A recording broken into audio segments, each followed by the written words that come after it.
He was the ultimate American hero, Audie Murphy, the soldier who defied every odd, the actor who won every heart. But his shocking death in a plane crash left behind more questions than answers. Now, decades later, newly uncovered evidence suggests it wasn't just an accident. It may have been an inside job. Sabotage, silence, betrayal. What really happened on Brush Mountain? And why was a national icon possibly targeted? The truth has finally surfaced, and it's far more disturbing than anyone imagined. Stay with us. This changes everything. Audie Leon Murphy was born on June 20th, 1925, in Kingston, Texas. He was the seventh of 12 children in a poor sharecropping family that barely made it through the Great Depression. His father abandoned them. His mother died when he was just 16. With only a fifth-grade education, Murphy left school to support his younger siblings, taking on every odd job he could find just to keep food on the table. He was small, barely 5 feet 5 inches, and weighing only 110 pounds. The Navy and Marine Corps rejected him, but the U.S. Army gave him a chance in 1942, and that chance changed history.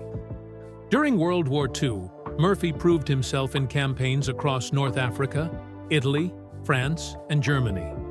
He was fearless, strategic, and fiercely protective of his fellow soldiers. His most legendary moment came on January 26, 1945, near Holtzwihr, France, when he single-handedly held off an entire company of German soldiers. He climbed onto a burning tank destroyer, wounded and outgunned, and used its .50 caliber machine gun to mow down the enemy for over an hour. He also called in artillery strikes while under fire. For this act of raw bravery, Murphy received the Medal of Honor, the highest U.S. military award. He was just 19 years old. By the time the war ended, he had received 33 medals and decorations, including the Distinguished Service Cross, 2 Silver Stars, 3 Purple Hearts, and honors from allied nations. But the battlefield didn't just give him glory, it gave him scars, ones that never healed. After returning home a hero, Murphy battled what was then known as battle fatigue, now recognized as post-traumatic stress disorder, PTSD. He had nightmares, sudden rages, flashbacks, but instead of hiding it, he became one of the first celebrities to speak publicly about the emotional cost of war. He advocated for better mental health support for veterans and brought attention to the silent wounds soldiers carried. Meanwhile, Hollywood saw a star. Murphy starred in more than 40 films, mainly war dramas and westerns.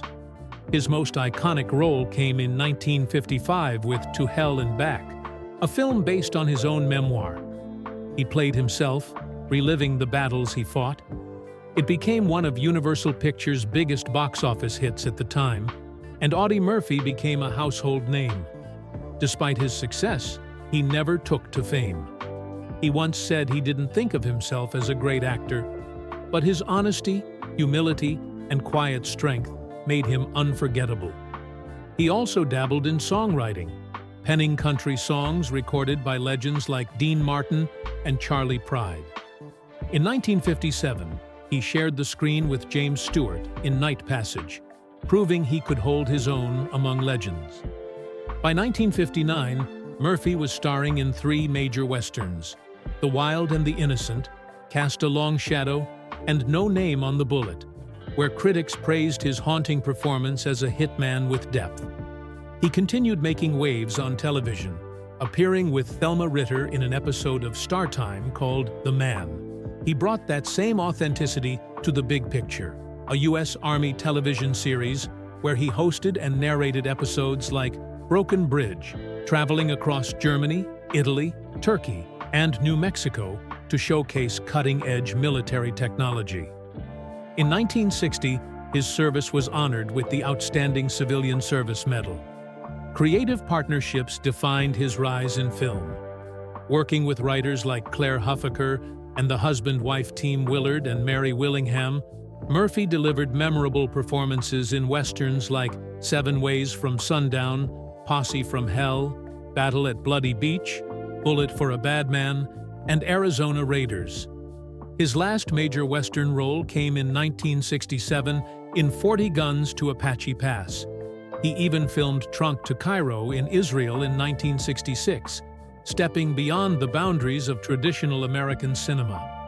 Perhaps his most important collaborator was director Bud Boetticher, whom he met at Terry Hunt's Athletic Club, where Murphy asked to be his boxing partner. That bond led to films like The Cimarron Kid in 1951 and A Time for Dying in 1969, Murphy's final film. Plans for more movies like A Horse for Mr. Barnum were in place, but they never came to life. His personal life was no less dramatic. In 1949, he married actress Wanda Hendricks, but the marriage quickly fell apart.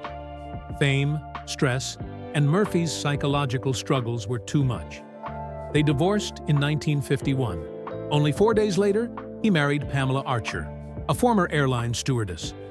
Her calm and grounded presence gave him the peace he'd long craved. Together, they had 2 sons, Terry Michael Murphy and James Shannon Murphy. This family became his safe haven, a contrast to the chaos he endured in war and film. But that peace would be shattered on May 28, 1971. That day, Murphy boarded a small private Aero Commander plane for a business meeting in Virginia. The plane crashed into Brush Mountain, near Catawba, Virginia. All aboard were killed. Official reports blamed poor weather and pilot error. The hero was gone at just 45. But questions quickly followed. Why did the plane fly so low into mountainous terrain? Why were there inconsistencies in the pilot's logs? Why were parts of the wreckage missing? Conspiracy theories exploded. Some said Murphy was silenced for what he knew about government secrets. Others claimed business enemies or even organized crime had targeted him. His family denied the rumors, but now evidence has surfaced that changes everything. A group of independent investigators recently reopened the case using modern forensic tools and newly declassified documents. What they found was disturbing.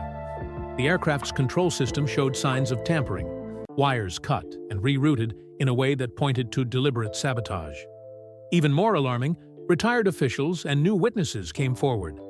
One whistleblower revealed Murphy had stumbled upon information about covert government operations and that he had been under surveillance before the crash. The image of a tragic accident has been shattered. What really happened to Audie Murphy now looks like a carefully orchestrated cover-up. A national hero, betrayed not in war, but in peace, silenced by those in power. His family is now calling for a full public inquiry. Historians are revisiting the story of this humble soldier-turned-star, whose life may have been cut short not by chance, but by conspiracy. Audie Murphy's story doesn't end with medals. It ends with mystery and betrayal. A hero silenced not by war, but by secrets. If this truth shook you, don't let it fade. Like, share, and subscribe to keep his legacy alive, and to uncover the stories they never wanted us to know.